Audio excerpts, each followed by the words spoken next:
আজকে সকাল থেকেই সুন্দর একটা রোদ্দুর হচ্ছে, ওয়েদারটা একদম খুব সুন্দর।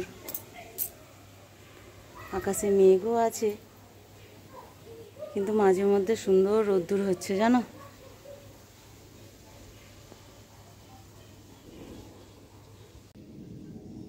আর একটাই পুঁই গাছ উঠেছে, একটু একটু করে মাঝে মধ্যেই খাওয়া হচ্ছে, কিন্তু পাতাগুলোও তো না মনে হয় পোকায় খাচ্ছে, কীরকম ফুটো ফুটো হয়ে গেছে।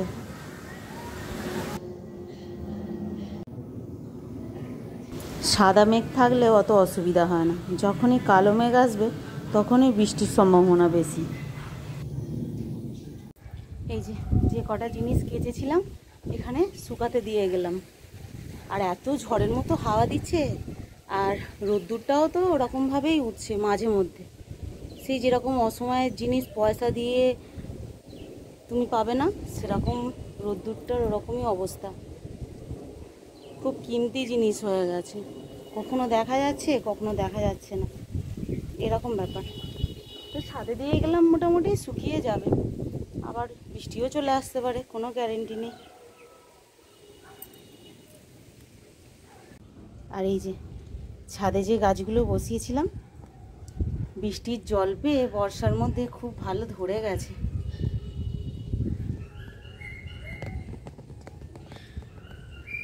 তাই না? আর এখানেও দুটো একটা আছে, এই যে অপরাজিতা গাছটা এই যেরকম হয়েছে, আর এখানে এই যে গাঁদা গাছটা রয়েছে। এই বর্ষার সময় তুমি যেখানে যা দেবে ঠিক গাছ ধরে যাবে, কোনো অসুবিধা হবে না। আর এইগুলোই আবার গ্রীষ্মকালের রোদ্দুর পেয়ে সব মড়ো মড়ো অবস্থা হয়ে যাবে। চলো, আর রোদ্দুরে দাঁড়াতে পারছি না, এবার নিচে যাই।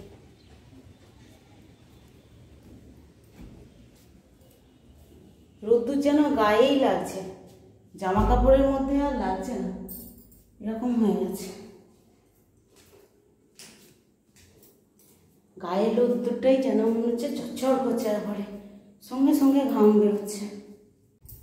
এবার চলো রান্না বান্নাটা বসিয়ে দিই, ভাতের জলটা আগে বসিয়ে দিই, তারপর অন্য কাজ। আজকে সেরকম কিছু রান্নার নেই, যেদিনকে দুপুরে খাওয়া দাওয়া করে না সেদিনকে একটুখানি একরকম দুরকম করলেই মিটে যায়।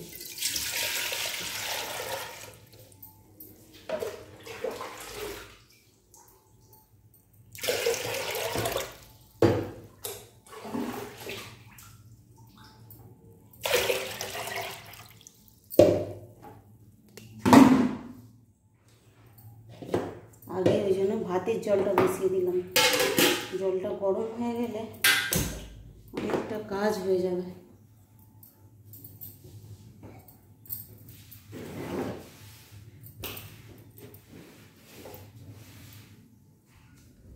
চলো, তো আজকে এই চিকেনটা বানাবো, আর একটু শাক আছে, শাক বানাবো।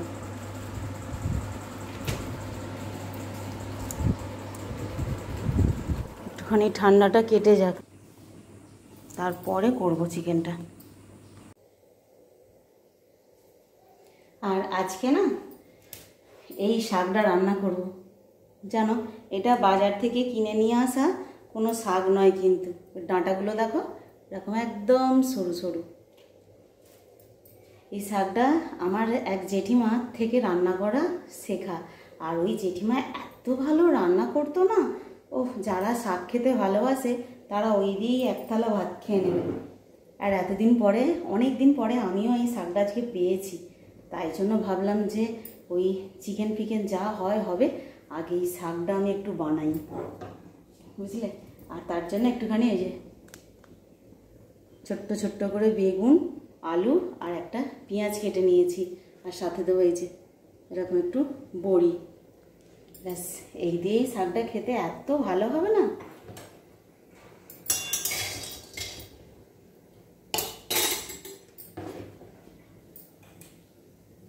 এদিকে ভাতটাও হয়ে গেছে, চলো ফ্যানটা ঝেড়ে নিই আগে। ব্যাস, শাকের তরকারি রেডি। বড়িগুলো একদম ভেঙে ঘেঁটে গেছে, আর সাথে দিয়েছি একটুখানি সর্ষে বাটা। এরকমই একটুখানি রস রস নামাবো, একদম শুকিয়ে ফেলবো না, তাহলে বিচ্ছিরি লাগবে খেতে।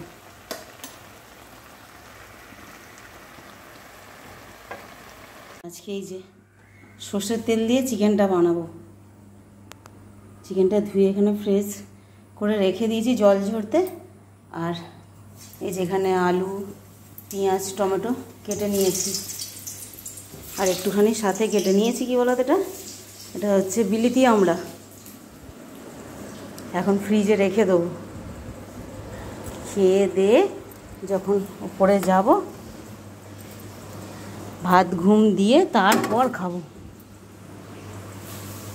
ওরা তো রোজই খেলতে চলে যায়, কিন্তু এক একদিন যেদিনকে ঘুমায় না না, একদম ভালো লাগে না চুপচাপ ওই শুয়ে থাকতে।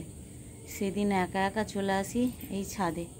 টাইমটা বেশ তাড়াতাড়ি কেটে যায় জানো তো, এই আকাশ গাছপালা দেখতে দেখতে, আর পাখির ডাক, ব্যাস এদের দেখতে দেখতেই অনেকটা টাইম কেটে যায়। তাই সন্ধে সন্ধে হয়েও এসেছে। খাওয়া দাওয়ার পর জামা কাপড় চেঞ্জ করে একবারে চলে এসেছি, আর ছাদেও চলে এলাম, একবারে সন্ধে দিয়ে নামবো। আর আজকে আমাদের দিকে এক ফোঁটাও বৃষ্টি হয়নি।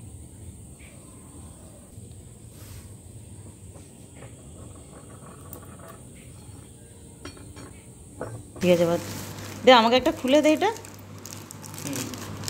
এতক্ষণ সেই সন্ধে থেকে একা বসে আছি, আর এখন আইসক্রিম নিয়ে এসেছে আমার ছেলে।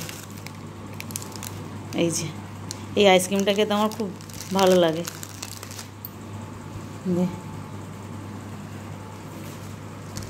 তো চলো বন্ধুরা, আজকের ব্লগটা এই পর্যন্তই। পরের দিন আবার দেখা হবে, ততক্ষণ টাটা। আর আমরা ততক্ষণ আইসক্রিমটা খাই, আনতে আনতেও অর্ধেক গলে গেছে জানো।